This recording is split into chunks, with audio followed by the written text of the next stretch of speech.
शर्मिला फारूकी साहिबा, बिलावल भुट्टो जरदारी को हमने देखा 26वीं आईनी तरमीम के मामले पर बड़े एक्टिव थे।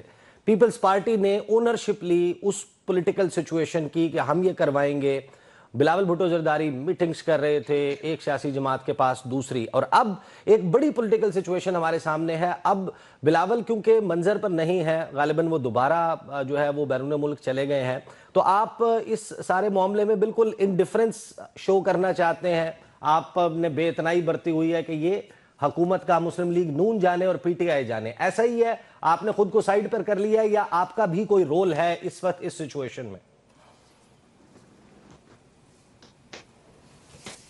जी शुक्रिया नकवी साहब। जहाँ तक 26वीं आईनी तरमीम का मामला था तो बेशक उसमें बिलावल भुट्टो जरदारी साहब ने फ्रंट फुट पे रहकर तमाम मामलात को देखा, एक कंसेंसस डेवलप करी। बहुत सारी ऐसे मामलात थे उस तरमीम के अंदर जो पीपल्स पार्टी और बिलावल भुट्टो जरदारी साहब के कहने पे निकाले गए, और जो एक अदलिया के हवाले से एक बहुत अहम रिफॉर्म्स आने थे वो उसके अंदर आए, और जो कंसेंसस के साथ आए जिसमें मौलाना साहब भी शामिल हुए थे, वो सिर्फ और सिर्फ बिलावल भुट्टो जरदारी साहब की काविशों का नतीजा था।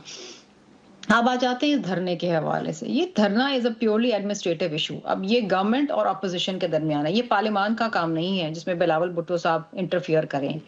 ये अपोजिशन का एहतजाज है।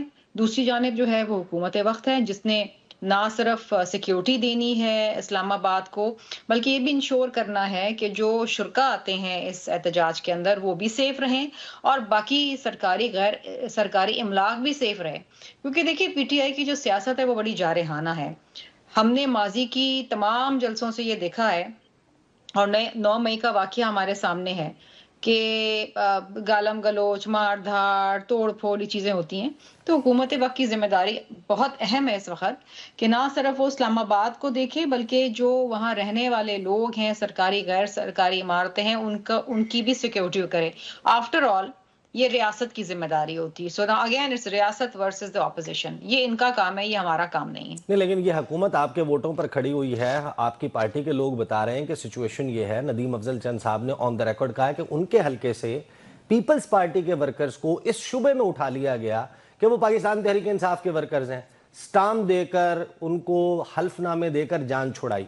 तो ये जो पॉलिटिकल हैंडलिंग या मिस हैंडलिंग है इस सारे मामले में, कि आप मुल्क में इंटरनेट सर्विस बंद कर दें, आपने एक्स बैन किया हुआ है, वीपीएन के ऊपर फिर आप कहें कि जनाब उसके ऊपर बैन करने जा रहे हैं, 2200 कंटेनर लगाकर शहर बंद करना। तो जिस हुकूमत की हम बात कर रहे हैं वो आपके वोटों पर खड़ी हुई है। तो आप समझती हैं कि पाकिस्तान के आइन में जो वादे हैं, शख्सी आज़ादियों के, इंसानी हकूक़ हैं, एक पॉलिटिकल एफिलिएशन की आज़ादी है, एहतजाज का हक है, ये सब कुछ मौजूद है। डू यू थिंक कि हुकूमत का कोर्स बिल्कुल ठीक है और पीपल्स पार्टी इज कंफर्टेबल कि जो कुछ मुस्लिम लीग नून जिस तरीके से हैंडल करेगी, को पंजाब के आपके लोग इस पर आवाज उठा रहे हैं? देखिए सही या गलत तो उस वक्त फैसला होगा ना जब हम देखेंगे कि 24 को होता क्या है। जिस तरह मैंने आपको पहले बताया कि इनकी जो सियासत है बड़ी जारहाना है। पिछले दिनों जो धरना हुआ था आपने देखा था, अलीमिन गांडापुर ने क्या लबो लहजा इस्तेमाल किया। नाउ दैट इज समथिंग जो होनी नहीं चाहिए, बिलखुसूस एक सिटिंग चीफ मिनिस्टर की जुबान से।